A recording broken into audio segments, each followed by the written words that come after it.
Olá, pessoal. Eu sou a professora Gláucia Cordeiro. Estou aqui hoje para conversar com vocês sobre um tema muito importante, porque nós estamos vivendo aí um período, uma realidade, internacional, o mundo inteiro passando por isso, o Brasil não é diferente, com relação ao coronavírus. E claro que essa pandemia, essa quarentena, ela afeta milhares de trabalhadores, milhares de beneficiários do INSS e toda uma população. E também afeta a nossa advocacia como um todo, por conta de várias medidas adotadas tanto pelo governo federal como pelo INSS, que é uma autarquia federal também, na qual nós atuamos dia a dia, e também no Poder Judiciário. Mas o que eu quero aqui conversar com vocês um pouco hoje é a respeito de quais são as mudanças para esse período que nós estamos vivendo e quais são os impactos, então, para a nossa advocacia previdenciária. Vamos comigo? Vamos ver essas alterações? Eu procurei trazer aqui para vocês as portarias, as legislações que afetam aí o nosso dia a dia, tá bom? Então vamos lá, vou colocar o slide na tela aqui e quero que vocês me acompanhem.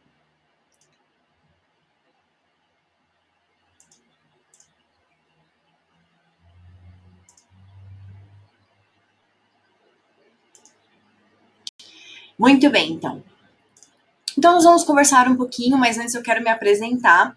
Meu nome é Gláucia Cordeiro, eu sou professora e advogada, atuo nessa área de direito previdenciário, sou especialista em direito da Seguridade Social e nós vamos falar então um pouquinho hoje sobre esses impactos nos benefícios, sejam assistenciais, com benefício de prestação continuada, também no auxílio-doença, nos benefícios por incapacidade, a perícia médica federal e muitas situações que se alteraram em razão desse fluxo, do atendimento presencial não estar sendo realizado nas agências da Previdência Social, porém estão sendo realizados pelos canais remotos que ficam aí muito mais evidentes nesse período.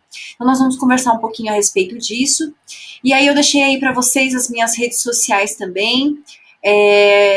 É interessante que vocês depois se inscrevam aí no Instagram, no YouTube, para poder acompanhar as mudanças, tá bom? Coloquei também o meu site, que eu escrevi algumas matérias relacionadas ao tema e eu acho muito pertinente aí para vocês nesse estudo. E também procurei colocar lá no meu site todas as portarias, as legislações específicas, tá bom? Então, fica aí para vocês uma dica legal e complementar a aula, que seria também acessar o site para ter acesso a todas as portarias, que eu coloquei todos os links lá para vocês, que fica muito mais fácil, tá bom? E aí no material de vocês também, coloquei aí o nome das matérias para vocês acessarem, tá ok? Então, perfeito. Vamos lá. Bom, então o primeiro ponto que a gente vai conversar é a respeito da suspensão das atividades presenciais das agências do INSS. Isso nos afeta e afeta muito, especialmente porque afeta toda a população que faz jus aí aos benefícios e serviços da Previdência Social.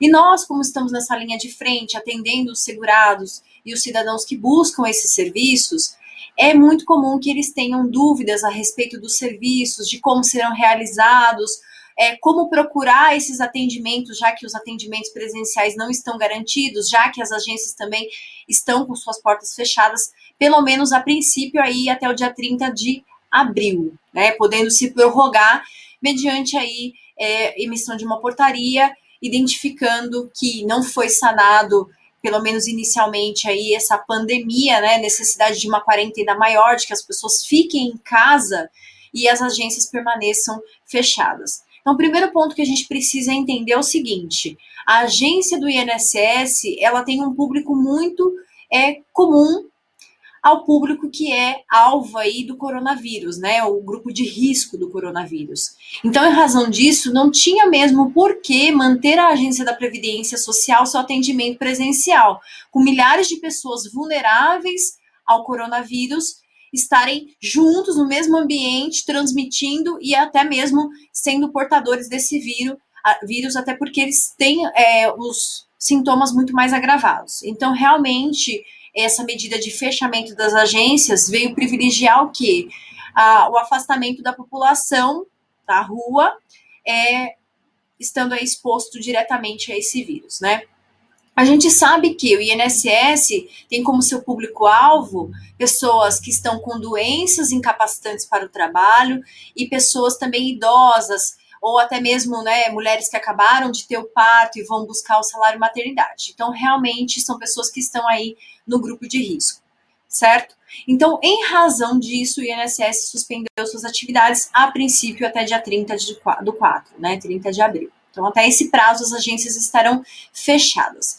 Funcionando apenas, né, em questão de plantão, né? O plantão também não fica um servidor na agência com acesso à entrada na agência, né? Porém, esses atendimentos, plantões remotos serão feitos via remota mesmo, internet, e-mail, canais de atendimento, e então não tem um servidor específico para tirar as dúvidas dentro das agências do INSS, que ficam realmente fechadas nesse período, né? Funcionamento apenas desse plantão para tirar aquelas dúvidas e sanar.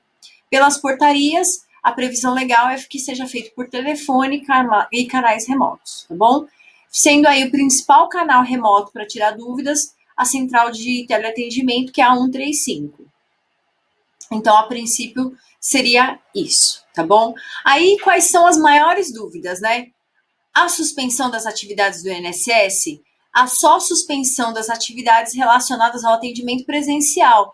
Porém, os atendimentos normais, que são aqueles realizados de forma remota, ou seja, o servidor que vai dar andamento nos processos administrativos, as centrais de atendimento de benefícios, esses setores, eles continuam em pleno funcionamento, né?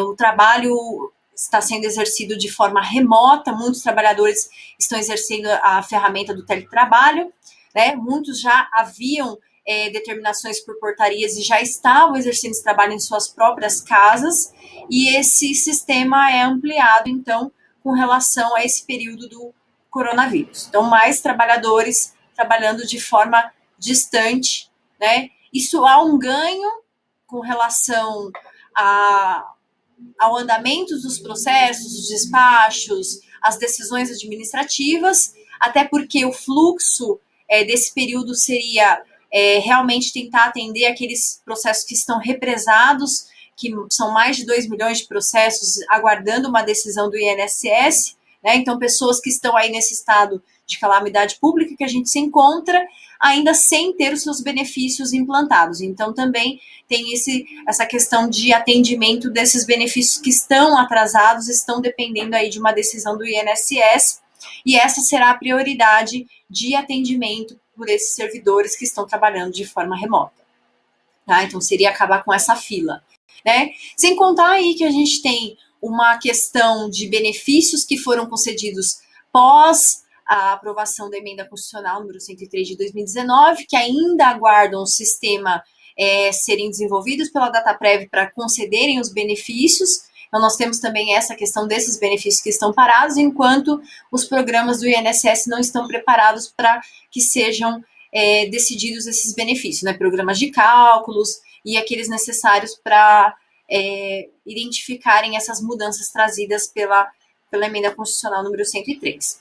Bom, então, com relação a isso, estão suspensas as atividades, porém, os servidores continuam, sim, trabalhando, inclusive com o cumprimento de metas estabelecidas, né? Então, essas metas não foram afastadas. Então, um ganho que a gente tem do servidor trabalhar de forma remota é o fato de que a internet da própria agência do INSS ainda, né, ela é muito lenta, os sistemas ainda eles são muito arcaicos, né? Então, o sistema do INSS, até carregar, até fazer o download, até realizar as funções necessárias para dar andamento das atividades, eles são muito demorados por conta desses sistemas que não estão aí acompanhando a tecnologia, especialmente a internet. Então, muitos servidores têm internet que são melhores nas suas residências do que a internet existente nas agências da Previdência Social. Então, nesse sentido, há um certo ganho em celeridade com relação, então, às decisões que ficam aí a cargo do INSS e estão em atraso, tá? Então, essa é uma primeira visão aí inicial. Bom, então, os serviços, eles permanecem, e aqueles serviços de atendimento presencial que foram já agendadas, então, por exemplo, nós temos perícias médicas agendadas, carta de exigências, como é que vão ficar essas situações? Nós veremos a seguir, né, que essas situações, via de regra, elas serão realizadas por meio dos canais remotos, ou seja, meu INSS e nós, advogados, poderemos também acessar pelo acordo de cooperação técnica o INSS digital e realizar esse serviço de forma remota. Então, a prioridade é realização desses serviços por esses canais de atendimento, seja pelo segurado pelo meu INSS, seja o advogado pelo INSS digital. Então, nós vamos ver também que existem algumas particularidades. Nem todos os serviços estão disponíveis no INSS digital, né, pelo acordo de cooperação técnica. Muitos deles estarão no meu INSS. Então, como é que fica essa relação? Se eu estou cadastrado no INSS digital, eu posso realizar os outros serviços pelo meu INSS? Então, a gente vai ver como é que fica essa situação, tá? E, especialmente, nós veremos também, vai ter algum prejuízo para o segurado, para o cidadão que tem uma perícia agendada e esse prazo esteja marcado aí para esse período de pandemia? Quer dizer, as agências não vão abrir, então como é que vão ser realizadas as perícias sociais, as perícias médicas? Não tem como realizá-las nesse período com a agência do INSS fechada. Então, qual será a saída técnica organizada pelo governo federal para resolver essas situações, né? E com relação aos prazos, né? Como é que ficam os prazos? Se eu tenho um prazo de recurso, se eu tenho um prazo para a realização de algum ato, apresentação de algum documento, como é que funciona? Como é que eu vou fazer isso? Tá? E aí a gente vai resolver, então, essas questões, esses probleminhas que podem surgir aí no nosso dia a dia, né? Que serão, via de regras, as perguntas do nosso público, dos nossos clientes. Bom, então o primeiro fato é, nós também, advogados, estamos trabalhando de forma remota, né? Não estamos com os nossos escritórios abertos e nem é recomendável que a gente fique com nossos escritórios abertos, porque a gente pode aí ajudar na proliferação desse vírus, né? E na multiplicação desse vírus pela nossa sociedade. E a gente vê que os sintomas, eles são muito graves, então a gente tem que tomar cuidado não só com a saúde das pessoas próximas da gente, mas com a nossa saúde e a saúde dos nossos clientes também. Então, é fato que nós tenhamos que ficar afastados dos nossos escritórios, né? Então, uma dica é informar aos clientes que vocês trabalharão de forma remota, colocando comunicados no escritório de vocês e até mesmo enviando pelas ferramentas que a gente tem de comunicação, né? O WhatsApp hoje, acho que é a principal ferramenta, porque é acessível a todo o público, né? Hoje a gente tem clientes idosos e clientes que são mais excluídos dessa área tecnológica, mas que geralmente tem um sobrinho, tem um filho, tem um neto que pode nos ajudar nessa comunicação. E até mesmo muitos idosos hoje, eles têm acesso a essa ferramenta do WhatsApp, né? Por ser gratuita, por ser de fácil acesso, por conseguir falar pela comunicação telefônica e até mesmo por texto e mensagens, né? Então, o ideal é que a gente envie essa comunicação de como a gente vai proceder o atendimento de forma remota e também para que eles tenham esse respaldo. Então, não adianta a gente desligar os nossos telefones, porque é nesse momento que eles vão precisar de uma orientação técnica nossa, né? Então, esse é o canal principal que a gente terá aí para poder comunicar essas situações aos nossos clientes. E aí, o primeiro ponto é, se o seu cliente tinha alguma carta de exigência marcada, agendada para atendimento presencial, ou mesmo você, advogado, tinha esse atendimento presencial, porque o que a gente tem visto, mesmo quando a gente peticiona pelo INSS digital, ainda assim há servidores que pedem, abrem, né, uma carta de exigência para que a gente apresente essa documentação via presencial. Quando a gente está lá na ferramenta, no peticionamento do INSS digital, a gente consegue juntar esses documentos, mesmo após ao requerimento inicial, a gente consegue juntar pelo processo administrativo documentos. Então, a gente consegue encaminhar esses documentos, mas mesmo assim, ainda muitos servidores pedem que a exigência seja cumprida via presencial. Então, o que fazer nesses casos, né? Se você já tinha um atendimento marcado presencial e o atendimento estava dentro desse período de suspensão das atividades, o que fazer? Cumpra a exigência por meio dos canais remotos, INSS digital e meu INSS. Qual é o problema, né? Qual é o problema disso? No canal Meu INSS, só dá para cumprir a exigência quando? Quando houver um pedido de carta de exigência por esse sistema. Então, o servidor ele vai ter que emitir uma carta de exigência pelo meu INSS. Se a gente não tiver essa ferramenta, esse pedido pelo servidor do INSS, a gente não vai conseguir cumprir. E eu até coloquei uma tela aí para vocês, que vai aparecer a seguinte mensagem: o agendamento desse serviço só é possível para pedidos que se encontrem em exigência. Você não possui nenhum requerimento com esse status. Então, se você tiver, né, um atendimento presencial marcado para atendimento, você não vai conseguir juntar porque o sistema ainda não está preparado para que a gente consiga anexar esse documento, a não ser que o próprio servidor tenha aberto essa exigência e aí o sistema vai estar disponível para você encaminhar esses documentos via digitalização e download no sistema. Então, o primeiro ponto, né? Se é meu INSS digital, a gente só vai conseguir fazer essa juntada do documento se houver essa permissão pelo servidor do INSS. Aí você vai falar, mas nossa, meu atendimento estava marcado e caiu bem nesse período. Sem prejuízo nenhum. Porque a gente tem lá uma demanda nesse período que é a suspensão desses serviços presenciais, ou seja, havendo a suspensão dos serviços, não pode haver nenhum prejuízo para o segurado.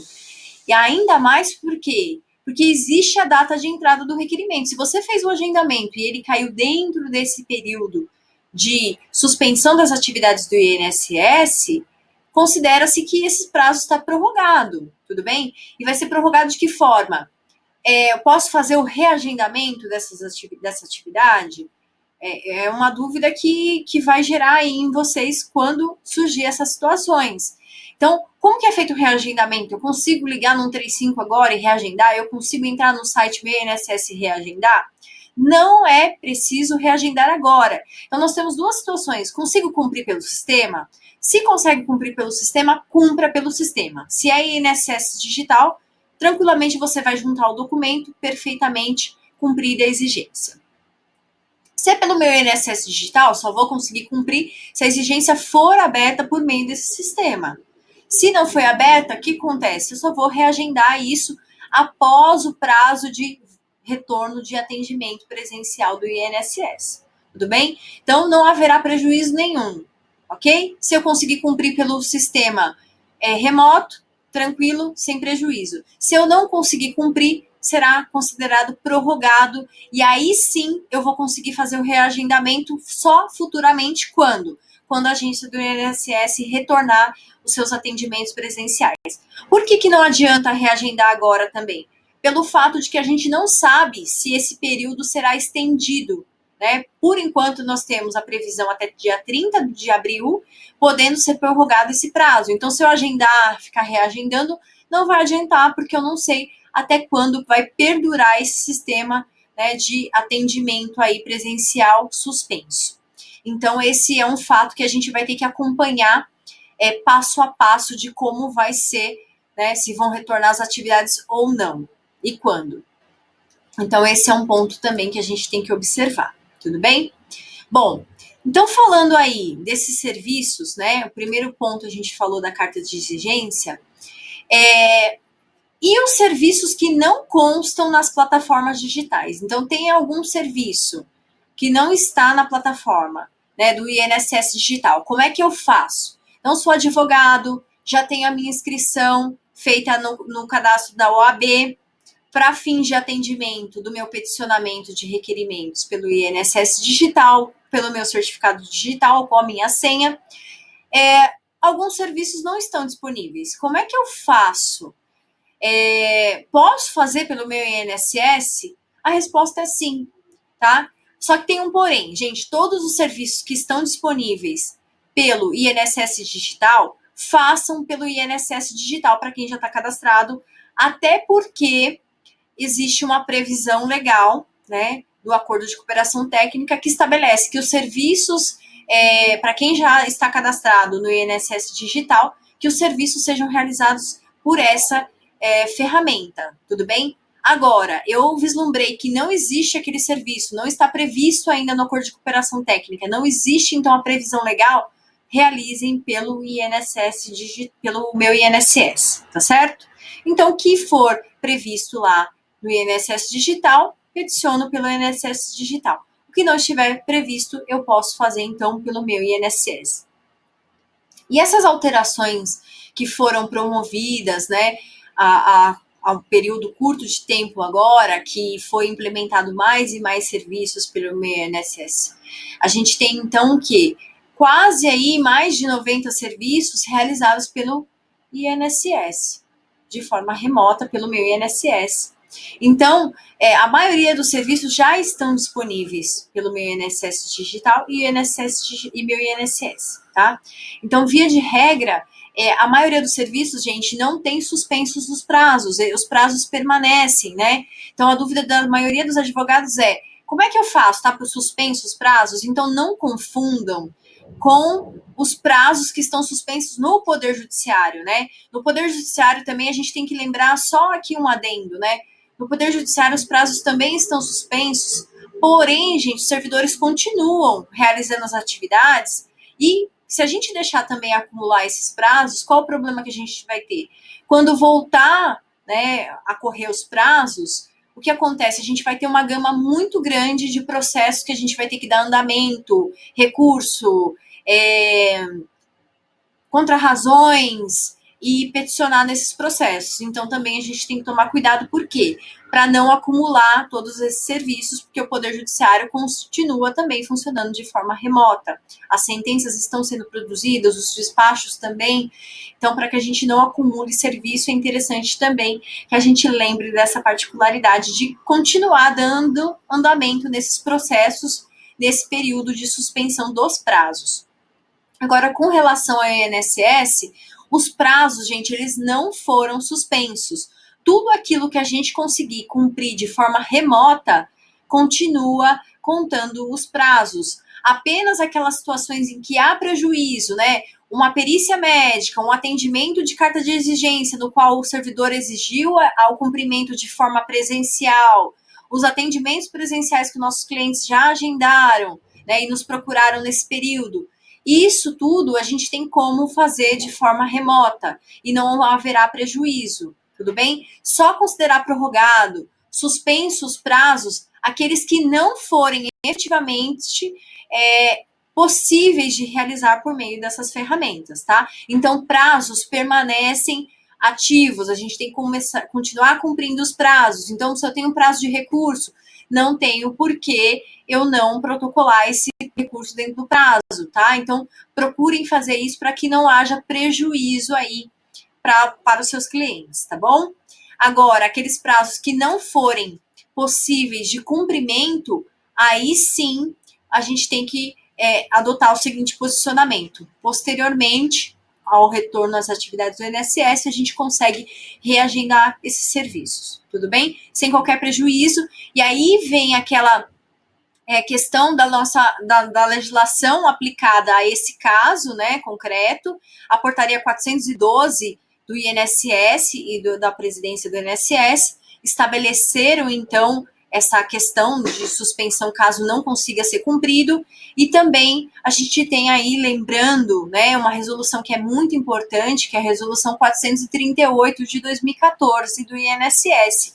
Essa resolução, ela é importantíssima no que tange aos atendimentos presenciais, né? Então, toda vez que o INSS ele não conseguir atender ou não tiver o seu atendimento normalizado naquele dia, os prazos eles são prorrogados para o dia útil subsequente. Então, por exemplo, se o INSS tem aí a paralisação do seu serviço de atendimento presencial até dia 30 de abril, então, até esse período, né, se eu não conseguir cumprir, eu não vou ter prejuízo, né? A gente tem a fixação da data de entrada do requerimento, que vai ser postergada aí para uma data futura, inclusive com a possibilidade do reagendamento do serviço, tá? Então, isso aqui é uma coisa importante da gente entender. Bom, quando a gente fala, então, do INSS digital, se a gente observar, nós temos poucos serviços ainda disponíveis. Então, por exemplo, um recurso ordinário, né, que é o recurso para a primeira instância do Conselho de Recursos da Previdência Social, que voltou, né, a ter esse nome, a gente tinha lá Conselho de Recursos do Seguro Social, e retornou aí o nome de origem, né? Conselho de Recurso da Previdência Social. Então, lá no INSS Digital, a gente tem o quê? A previsão, que é recente, inclusive, né? De cumprimento, pelo menos aqui em São Paulo, né? Recente, do recurso ordinário na primeira instância. Para a segunda instância, que é a CAGE, que é a Câmara de Julgamento, a gente ainda não tem previsão. Então, um exemplo, tenho que protocolar um recurso, estou dentro do prazo de 30 dias para protocolo de recurso ordinário, né? Em face da decisão de indeferimento da agência do INSS. Se eu já estou cadastrado na plataforma do INSS Digital, eu vou protocolar por onde? Por aqui. Se eu não estou ainda, por onde eu vou fazer? Meu INSS. Então, por exemplo, se é um recurso que você está dentro do prazo para cumprimento aí de recurso na segunda instância, é um recurso especial, ainda não está aqui, pelo menos aqui para São Paulo, não está previsto essa ferramenta para interpor o recurso para a CAGE. Então, por onde eu vou fazer? Pelo meu INSS, tá? Aqui é um exemplo prático para vocês identificarem como essas situações podem acontecer na prática aí de vocês do escritório. Bom, então com relação ao serviço Meu INSS, né, é importante que vocês, nesse período, tenham a senha do Meu INSS do cliente, né, tenham essa autorização do cliente para acessar essa plataforma do Meu INSS, logado, né? Por exemplo, se é um benefício de auxílio-doença, é um benefício por incapacidade. Nós não temos a previsão ainda desse benefício, do atendimento desse serviço, pela plataforma do INSS Digital, né? Nós temos alguns serviços ali, o auxílio-doença não é um deles, e o benefício por incapacidade também não é um deles. Então, eu tenho o quê? O meu INSS. Então, nesse momento, eu preciso ter o quê? O acesso a essa senha.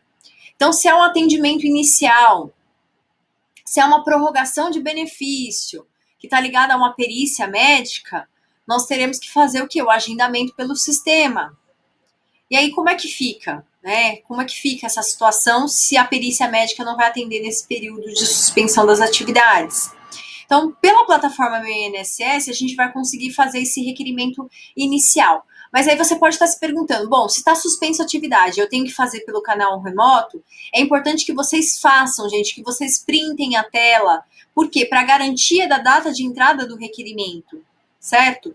Porque se vocês não fizerem esse atendimento inicial, o que pode acontecer é que futuramente o INSS vai entender que a data de entrada do requerimento é lá na frente e não agora, certo? Então é importante que a gente tenha esse cuidado de printar as telas dos pedidos que nós estamos realizando, para que não possa ter nenhuma falta de entendimento aí, tá? Então permaneçam nesse período agendando, realizando serviços, printando as telas, salvando aí os agendamentos, tá bom?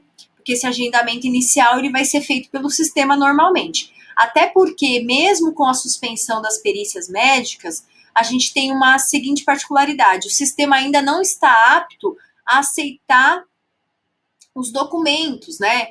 Porque uma das coisas que foi autorizada é o acesso dos documentos, né? O envio desses documentos por meio dessas plataformas digitais. A gente já viu que o INSS Digital, quando a gente fala de benefício por incapacidade, auxílio-doença, eles ainda não têm essa previsão legal. Então, o que acontece? Eu vou fazer pelo meu INSS e o meu INSS ainda não está apto a receber esses documentos. Então, eu não consigo ainda encaminhar esses documentos pelo sistema, o que provavelmente vai ser aprimorado. E o que a gente viu pelos comunicados do INSS é que o próprio servidor vai abrir essa carta de exigência, né? Ele vai pedir para que seja cumprido pelo sistema e aí sim você vai estar habilitado para poder juntar esse documento. Então, a gente precisa identificar essas particularidades aí para não ter nenhum erro. Então, façam pelo sistema o pedido, não tem ainda o sistema para juntar o documento, não tem problema, printa as telas, que você não teve acesso a essa funcionalidade do sistema, e você resguarda aí qualquer questão que venha a ser mais para frente de aceitação ou não dos documentos, tá? Só para não ter nenhum problema nesse sentido. Então, o que a gente tem? Quando a gente volta aqui e olha para a tela do INSS Digital, a gente vê que os benefícios assistenciais a gente já consegue fazer à distância aqui pelo INSS Digital, né? Então, pelo INSS digital, a gente consegue fazer os benefícios de prestação continuada, mas agora o auxílio-doença não, que a gente vai ter que realizar pelo INSS, tá bom? Então fica essa diquinha aí para vocês. Bom, com relação então a isso, os prazos e prática de atos. Gente, permanecem os atos tendo que ser praticados por nós, dentro dos prazos legais. Só serão suspensos, então, aqueles que nós não consigamos resolver de forma remota. Tudo que for remoto, resolvam e cumpram os prazos dentro desse prazo legal, tá bom? Estabelecidos. Prazos suspensos. Quais prazos foram suspensos, né? Hoje mesmo eu tive a ligação do filho de um cliente meu perguntando com relação à prova de vida, porque é muito comum na época de aniversário dos clientes. Claro, a gente tem que observar uma particularidade, né? Cada banco tem um sistema. Uns fazem no aniversário do cliente, outros fazem em determinados meses a prova de vida. Por exemplo, a minha cliente tinha prova de vida agora para o mês de março, né? Aliás, desculpa, pelo mês de abril, a gente já está em abril, né? Então, o que acontece? Ela é uma pessoa do grupo de risco extremo, porque uma idosa com mais de 60 anos e ela tem uma doença pulmonar obstrutiva, ou seja, ela está aí no grupo máximo, né? Por ser idosa e por ter problemas respiratórios. Ou seja, imagine essa pessoa ter que se deslocar até uma agência bancária para fazer a prova de vida. Né? Então, vejam como isso é um agravante muito grande nesse período de coronavírus. Então, o que a gente tem? A prova de vida ela vai ser suspensa aí para o prazo de 120 dias. Então, essa minha cliente que tinha que fazer a prova de vida agora em abril, o que acontece com ela? Ela vai poder fazer essa prova de vida mais para frente. Agora, vamos supor que é um caso, então, que permaneça a situação e vamos supor que as agências suspendam esse serviço de forma remota, né? Então, como é que ela poderia cumprir essa prova de vida? Por meio de uma procuração pública, né? E aí também foi uma dúvida que surgiu com relação a uma aluna minha. Ela perguntou o seguinte, mas como é que funciona? Porque os cartórios, para realizar esse serviço de procuração pública, eles estão fechados, né? Muitos cartórios fecharam. Como é que a gente vai realizar essa questão? Por que acontece? O CNJ, ele emitiu uma portaria, uma resolução, e estabelecendo o seguinte, que os municípios, os estados, eles poderiam emitir uma suspensão desses serviços. Em razão disso, os cartórios poderiam fechar. Então, como é que eu faço para resolver isso, né? Uma dica aí também é que os cartórios, eles também realizam serviços de forma remota. Então, para você não ir a um cartório à toa, né, não dar com a cara na porta, o cartório está fechado, liguem nos cartórios e verifiquem se esses cartórios estão abertos para a realização desses serviços, né? Lembrando que aqui no estado de São Paulo, inclusive, gente, as procurações públicas para atendimento de questões previdenciárias, isso para o estado de São Paulo, tá, gente? Vocês têm que procurar a regulamentação do estado de vocês, mas aqui no estado de São Paulo é isento a custa de procuração pública para fins previdenciários. Então, essa é uma dica bem legal para quem está nos assistindo. Então, o que acontece? Verifiquem se os cartórios estão abertos e, se fechados, verifiquem a possibilidade de realizar esses serviços por meio dos cartórios remotos, tá? Pela internet, né? Existem cartórios que realizam aí muitos serviços remotamente, tá bom? Então, fica aí uma dica para vocês. Outra situação, gente, é a regularização do CAD único, né? Então, para quem tem aí que regularizar o CAD único ou se cadastrar no CAD único, também estão suspensas essas atividades do cadastro único. Então, não adianta a gente ficar se locomovendo até o CRAS para fazer e realizar esses serviços. Até porque, gente, uma portaria que foi emitida, que é a portaria 335, que trata dessa questão do cadastro único, identificou que nesse período, né, a falta do cadastramento ou cadastramento não regularizado não é um empecilho aí para concessão do benefício ou suspensão, bloqueio de pagamento de benefícios. Então, por 120 dias, podendo aí ser prorrogado, né, caso essa situação perdure por mais tempo, foi considerado, então, suspenso, não havendo nenhum prejuízo para o segurado, né? Então, não haverá nenhuma suspensão ou bloqueio de pagamentos nesse período, em razão de cadastramento dessas situações aí, seja por meio do cadastro único, ou seja mesmo por meio da prova de vida, tá bom? Então, esses serviços, eles continuarão sendo mantidos pelo INSS, tá?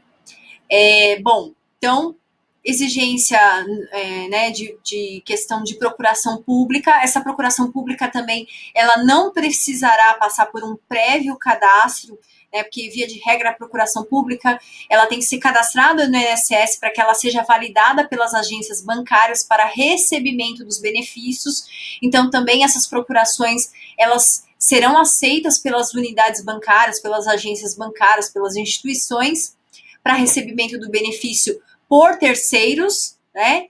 Mesmo sem o prévio cadastramento, tudo bem? Porque o que acontece? Essas procurações, elas tinham que ser cadastradas no INSS, e aí isso levava um tempo para que a pessoa pudesse ir lá sacar o benefício. Então, será nesse período de pandemia, de suspensão, essa previsão legal também atende a essas pessoas para que não precise se locomover idosos, mas uma pessoa da família possa ir e sacar o valor do benefício, tá bom? Então, isso também foi facilitado e está previsto lá na resolução, na portaria, 412, tá bom?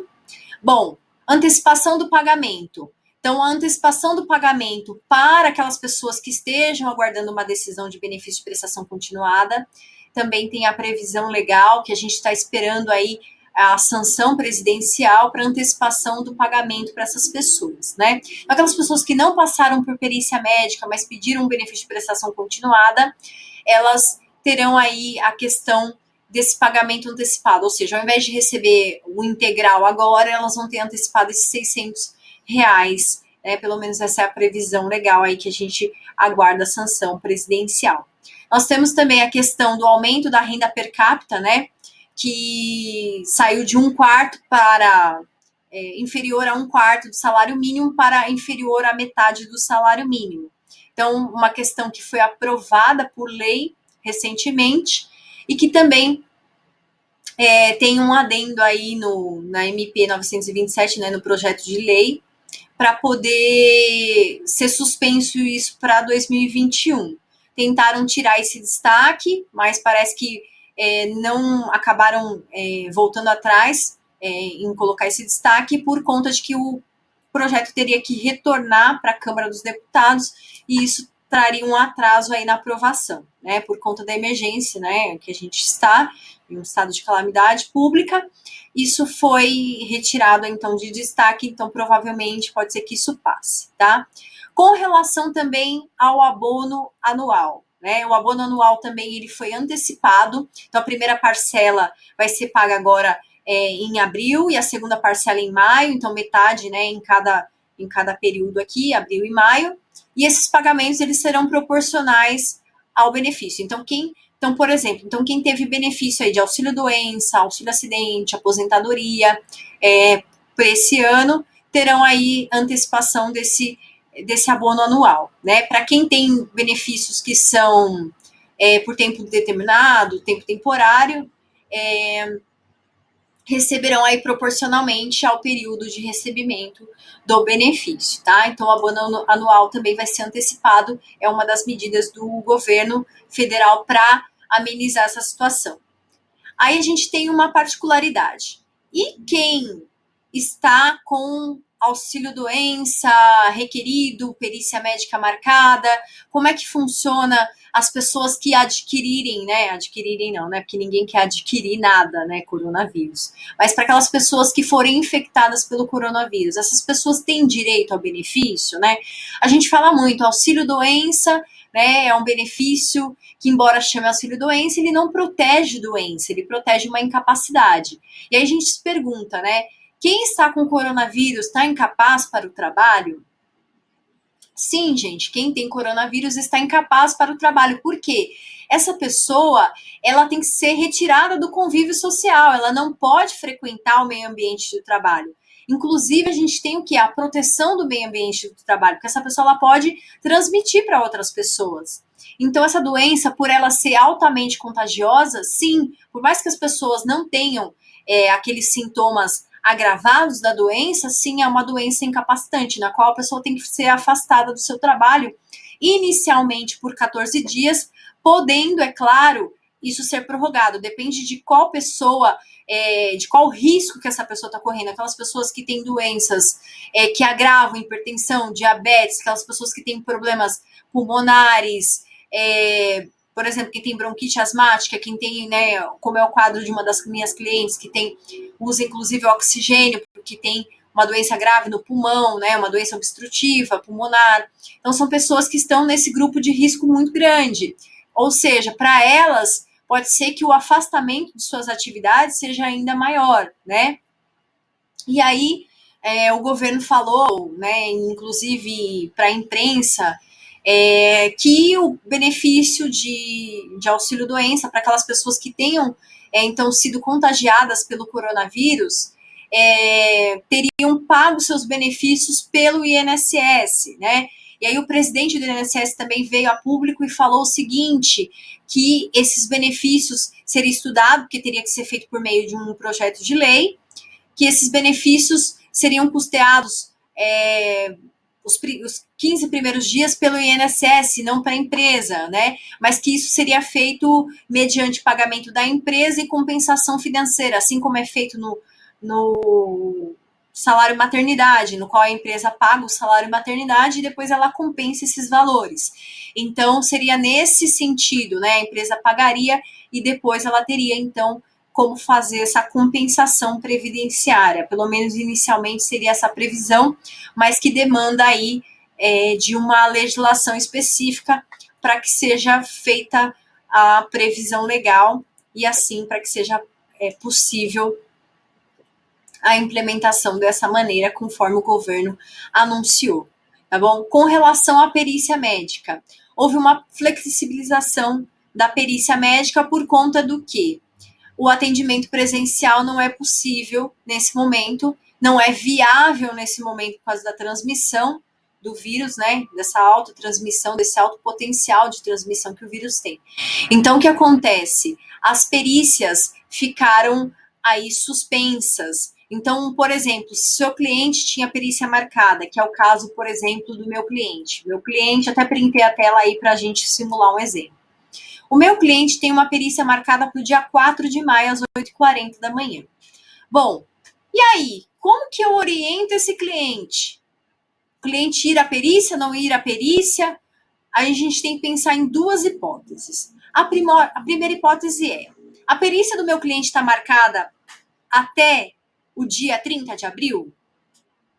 Se for esse o caso, que não é o caso do meu cliente, nessa hipótese, conforme eu coloquei no slide para vocês, se for essa hipótese, estiver marcada até o dia 30 de abril, o que acontece? Essa perícia não vai ser realizada. Então, como é que eu vou fazer? Né?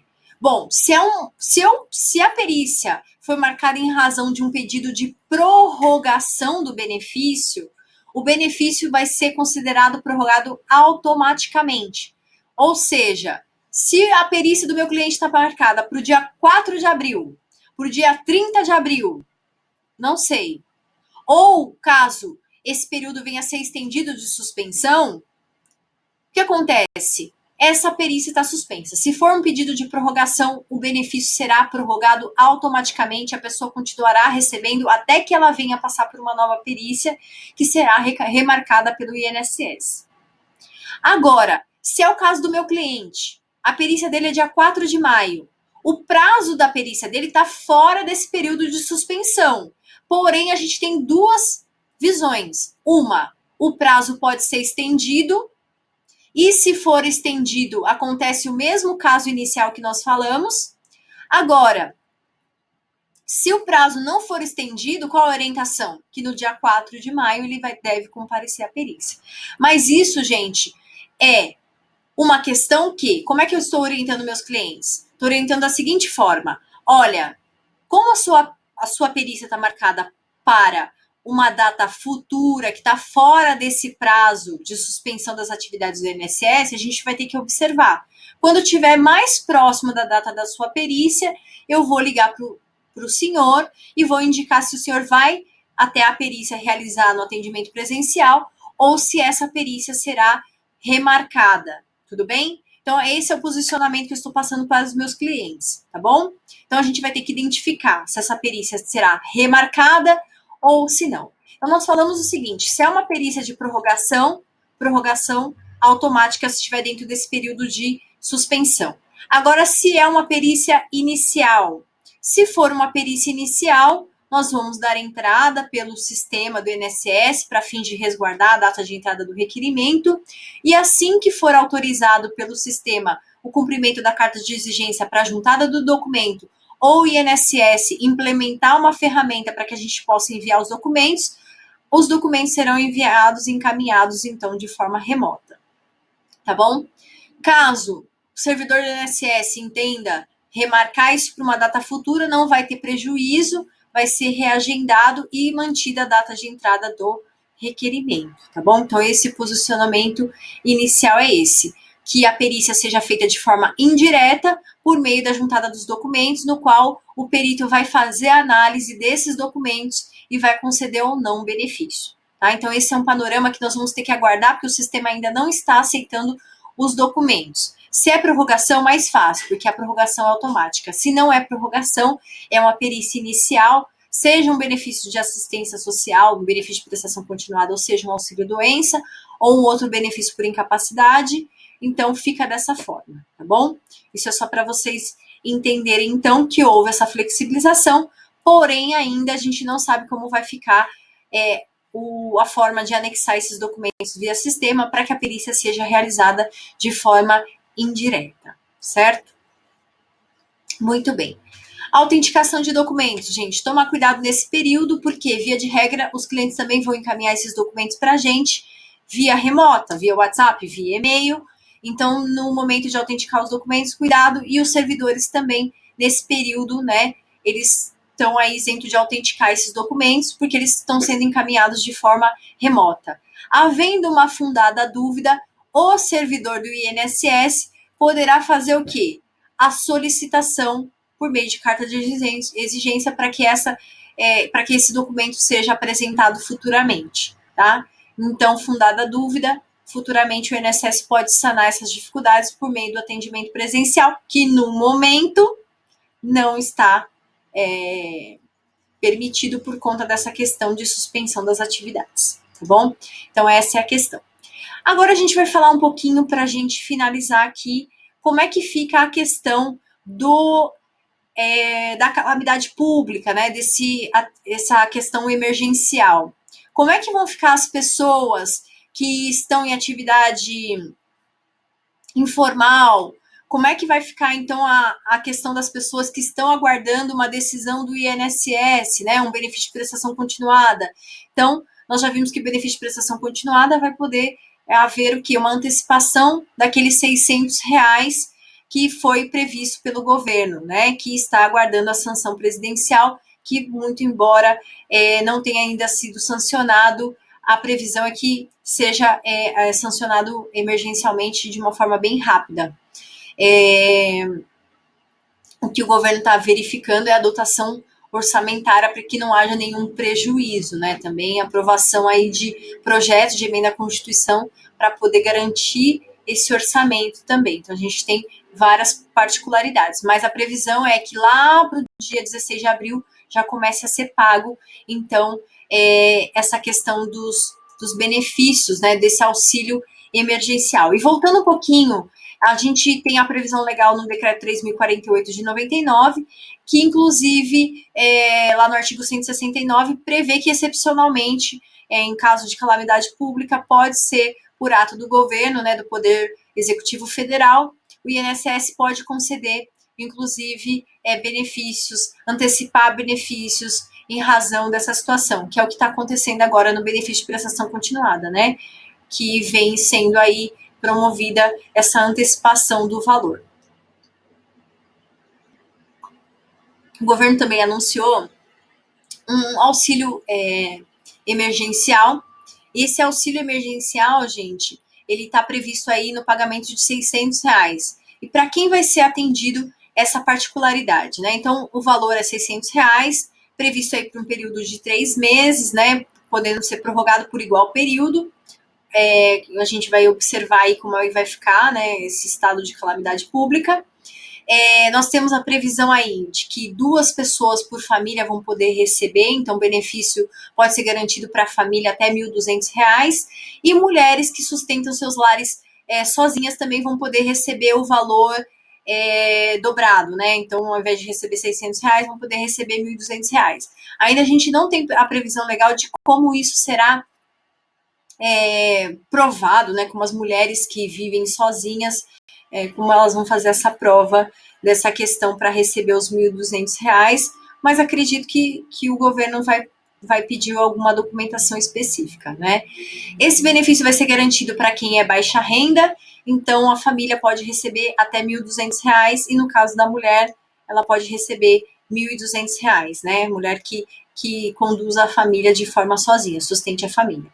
Então, segundo o texto aprovado pela Câmara, gente, quem vai ter direito são os maiores de 18 anos, pessoas que não tenham emprego formal e que não recebam nenhum benefício assistencial, tá? Então, quem recebe benefício de prestação continuada ou recebe um benefício previdenciário não terá direito ao pagamento desse auxílio emergencial.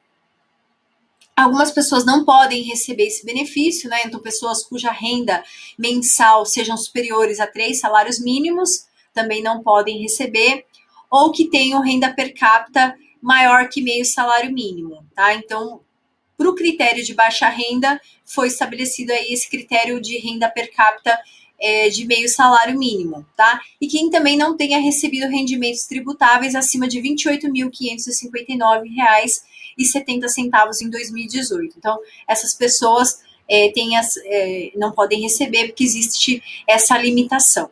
E aí a gente pergunta quem é que pode receber. Então, microempreendedores individuais, segurados facultativos, trabalhadores autônomos, eles poderão receber esse auxílio, e também trabalhadores informais, né? O maior problema aí com relação aos trabalhadores informais é porque eles não estão no cadastro, né? Quem é segurado facultativo, ou quem é microempreendedor individual, quem é trabalhador autônomo e está cadastrado no INSS, tem seu cadastro no banco de dados do INSS, e do governo federal vai conseguir acessar esses bancos de dados e pagar. O problema vão ser aquelas pessoas que estão no trabalho informais, então manicures, pessoas que estejam aí, pipoqueiros, taxistas, pessoas que não estejam cadastrados. Eles vão fazer uma forma, estão pensando aí numa forma remota de como receber o cadastramento dessas pessoas para que o benefício ele possa ser pago. Então, não podem receber os benefícios funcionários públicos e também pessoas registradas com carteira de trabalho assinada, tá? Então, essas pessoas estão excluídas desse rol. Quem recebe Bolsa Família também não vai poder acumular esse benefício, mas se mais vantajoso, vai poder receber esse auxílio emergencial, ao invés do Bolsa Família. Então, se o Bolsa Família for mais vantajoso, recebe o Bolsa Família. Se quiser optar por receber o auxílio emergencial, porque o valor é melhor, também vai poder receber, tá? A ideia, gente, é que o cadastro único seja a fonte principal para a liberação desses serviços. Então, eles vão fazer a divulgação dessas pessoas para recebimento e vão abrir, então, inicialmente para essas pessoas que estejam no cadastro único, para essas pessoas que estejam no Bolsa Família, e aí vão gradativamente estendendo o pagamento para essas pessoas que estejam nesses cadastros do governo federal, e depois para essas pessoas que sejam individuais e não tenham, sejam trabalhadores autônomos informais e que não tenham esses cadastros. Então, vai ser pensado uma forma, então esses ficariam para depois, então o recebimento seria primeiramente por essas pessoas que estejam cadastradas no CadÚnico e depois por outros cadastros do governo, e numa terceira etapa, então, esses trabalhadores informais. Tá? Eu coloquei aqui o projeto de lei para vocês, é o 1066 de 2020, com previsão de sancionamento pelo presidente do INSS, pelo presidente Jair Bolsonaro, tá bom? Então, o que eu tinha para passar para vocês era isso, eram as dúvidas principais com relação aí ao coronavírus e a nossa advocacia previdenciária, que vocês possam levar essas informações aos segurados, aos seus clientes, e que também possam ter aí uma advocacia mais tranquila, no sentido de conseguir dar andamento nos processos de vocês e também de dar essa orientação para os clientes com relação a esse período que traz tantas incertezas, né, em razão dos sistemas ainda não estarem totalmente aptos a recebimento desses documentos, as incertezas de quanto tempo vai durar essa pandemia, quanto tempo vai durar a suspensão das atividades presenciais do INSS, mas que a gente possa seguir aí com esperança e com um atendimento aos nossos clientes de qualidade, levando essa informação que chegue até eles e também a gente possa entender como isso vai impactar na nossa advocacia no dia a dia, tá bom? Então, eu deixei aí para vocês os meus contatos, qualquer dúvida, eu estou à disposição a responder as dúvidas de vocês. Esse material também fica aí disponível para vocês. E aí eu deixo uma dica final aqui para vocês com relação ao meu site, no qual eu escrevi matérias sobre o coronavírus. Eu coloquei lá as portarias principais, né? A portaria 373, portaria 412, as resoluções emitidas também pelo Poder Judiciário. E aí eu coloquei para vocês os links, inclusive, para vocês clicarem e acessarem essas matérias, tá bom? Então, me sigam nas redes sociais, no meu Instagram, glaucia.cs, que assim que tiver qualquer informação, a gente vai divulgar para vocês aqui no Legale e também nas minhas redes sociais, tá bom? Então, quero deixar um grande abraço para todos vocês, espero que eu tenha conseguido esclarecer muitas dúvidas, e as dúvidas que forem surgindo ou as novidades que forem surgindo, eu vou postando lá nas redes sociais e a gente vai se falando por lá, tá bom? Um grande abraço e até mais, nos vemos no próximo vídeo. Tchau, tchau!